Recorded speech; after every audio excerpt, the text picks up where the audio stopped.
Hello out there, coaches and players. Sending a good thoughts out to you. Hope you all and your loved ones are staying healthy and safe. Subject for today is reading. Reading in volleyball. And so in this part one, we're going to talk about a couple of things. Number one, what is reading? Try to define it for you a little bit. Talk about some myths, some things it isn't, some things it is. And also talk about what it looks like when it's done well, like specifically the eye work that's done from a high-level volleyball player. So, what is reading? Technically, you would say it's, some people define it as perceptual expertise. What it really means to me is somebody who is a good reader of the game, is great at seeing patterns in real time, seeing things develop in a short period of time, let's say across the net, the pass, the set, and the attack, and being able to identify a pattern in that so someone can maximize the chances that they'll get to play the ball and try to keep it alive on their side of the net. So, like I said, it's really about pattern recognition. And when you've seen more volleyball, it's important to see a lot of volleyball because you've seen more instances, more plays coming at you, and the things tend to fall into patterns more. Now, there are some myths about being a good reader of the game, a good anticipator, someone who can tell what's going to happen next sooner.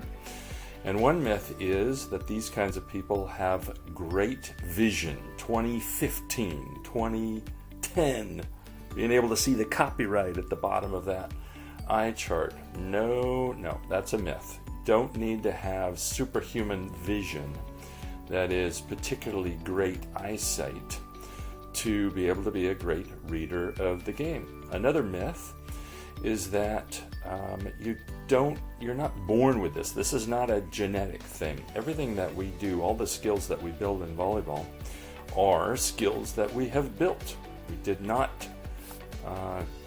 We're not born with the ability to make a great forearm platform or an ability to be a great attacker. And we're also not born with the ability to be a great reader of the game. Now, a reality about being a great reader is, first thing, you can think of it like a file cabinet with a bunch of drawers and file folders, or you can also think of it like I have here, an encyclopedia.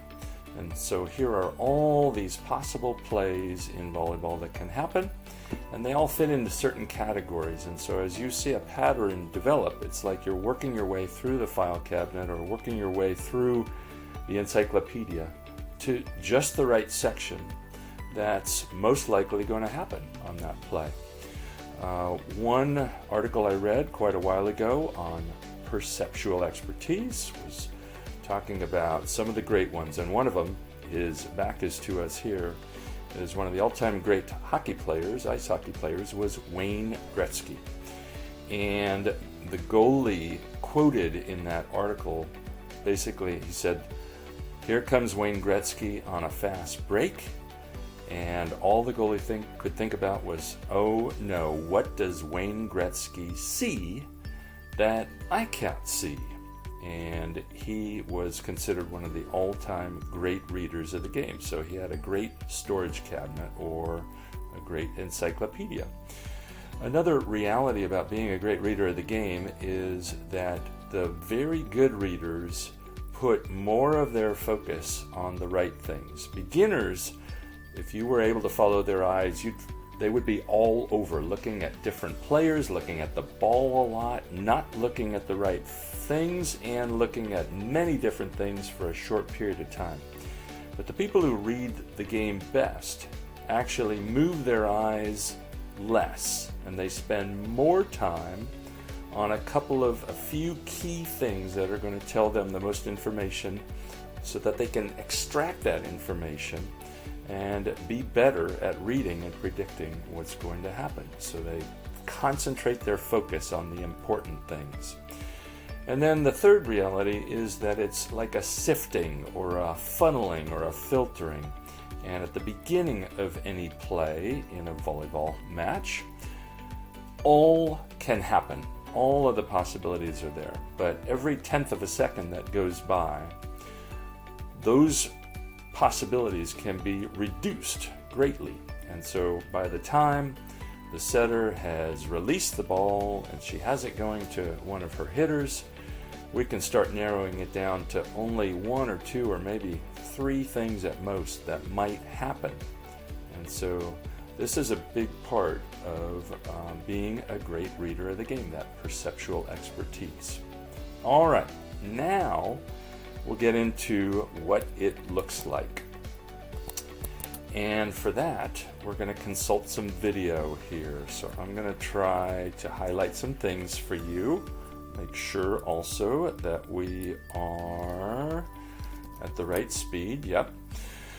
So you can see here, we are using a video from a number of years ago, one of the all-time great liberos or liberos, or in the USA gym we just say bros. In the USA program was Nicole Davis. And one day we were able to borrow some special goggles and a special device from a local university that would actually track where her eyes were, where her gaze went, what her eyes were specifically looking at.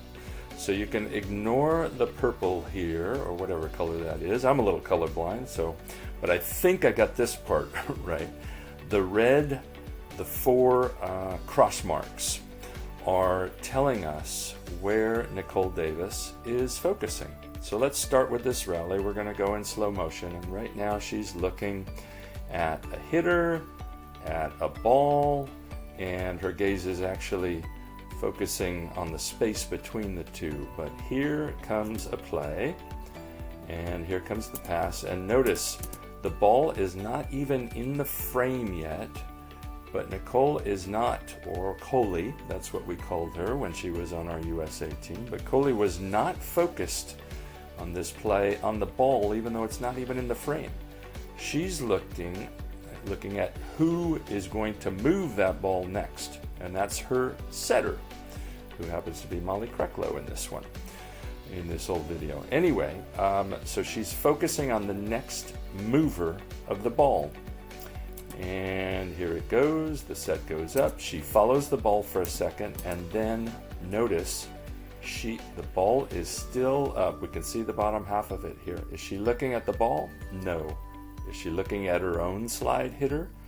No. What she's looking at is what she's going to have to respond to next, because her biggest job, her next job, is to cover her hitter.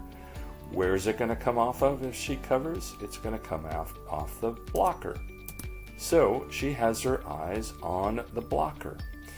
In general, great readers of the game put their eyes as quickly as possible to the next toucher of the ball.